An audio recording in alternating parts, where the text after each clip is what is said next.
नमस्कार, मैं प्रकाश चंद्र और आप देख रहे हैं एबी बिहार न्यूज। शुरुआत करते हैं राज्य की बड़ी खबरों के साथ। बिहार की सियासत से जुड़ी हुई इस बड़ी खबर के लिए 31 जुलाई तक का शायद इंतजार करना पड़ सकता है।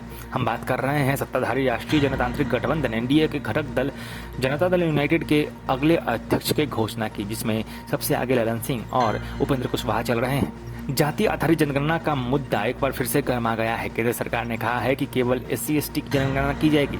इस पर विपक्षी दलों ने केंद्र सरकार के प्रति आक्रामक रुख अख्तियार कर लिया है। बिहार विधानसभा में नेता प्रतिपक्ष तेजस्वी यादव ने इसको लेकर ट्वीट कर जमकर सरकार की आलोचना की है। मौसम का मिजाज इन दिनों बदलता हुआ दिखाई दे रहा है। मौसम विभाग के अनुसार फिलहाल बारिश कम होने से सुबह में गर्मी और उमस बढ़ेगी। बंगाल की खाड़ी में बन रहे कम दबाव का क्षेत्र अब कमजोर होने लगा है। पूर्व मध्य रेल की ओर से दरभंगा से फॉरबिसगंज तक के लिए एक नई रेल लाइन का निर्माण किया जा रहा है। दरभंगा से झंझारपुर, निर्मली, सरायगढ़, राघोपुर होते हुए फॉरबिसगंज तक ब्रॉड गेज लाइन का निर्माण अंतिम चरणों में है। अब एक नजर देश की बड़ी खबरों पर।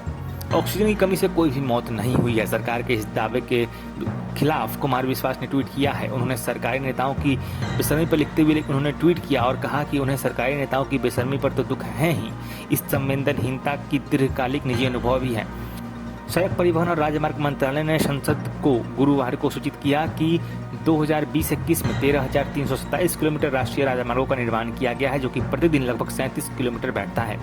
संसद के मानसून सत्र में पेगासस प्रोजेक्ट पर राज्यसभा में जवाब देते हुए IT मंत्री अश्विनी चौबे ने कहा कि एक वेब पोर्टल द्वारा 18 जुलाई को एक बेहद सनसनीखेज खबर प्रकाशित की गई थी। 18 जुलाई की प्रेस रिपोर्ट भी भारतीय लोकतंत्र और इसकी सुसंस्थापित संस्था को बदनाम करने के प्रयास प्रतीत होती है। प्रधानमंत्री नरेंद्र मोदी और के नेतृत्व में केंद्रीय मंत्रिमंडल के फैसले की जानकारी देते हुए केंद्रीय मंत्री अनुराग ठाकुर ने कहा कि केंद्र शासित प्रदेश लद्दाख में 750 करोड़ की लागत से सेंट्रल यूनिवर्सिटी की स्थापना की जाएगी। ये यूनिवर्सिटी वहां अन्य शिक्षण संस्थानों के लिए भी एक मॉडल का कार्य करेगी। अब एक नजर दुनिया की कुछ बड़ी और अहम खबरों पर। ईरान के दक्षिण पश्चिम में पानी के लिए हाहाकार मचा हुआ है। जगह जगह आंदोलन हो रहे हैं। इस बीच प्रदर्शन को रोकने के लिए मोबाइल इंटरनेट सेवा बाधित कर दी गई है। यह क्रम लगातार एक सप्ताह से चल रहा है।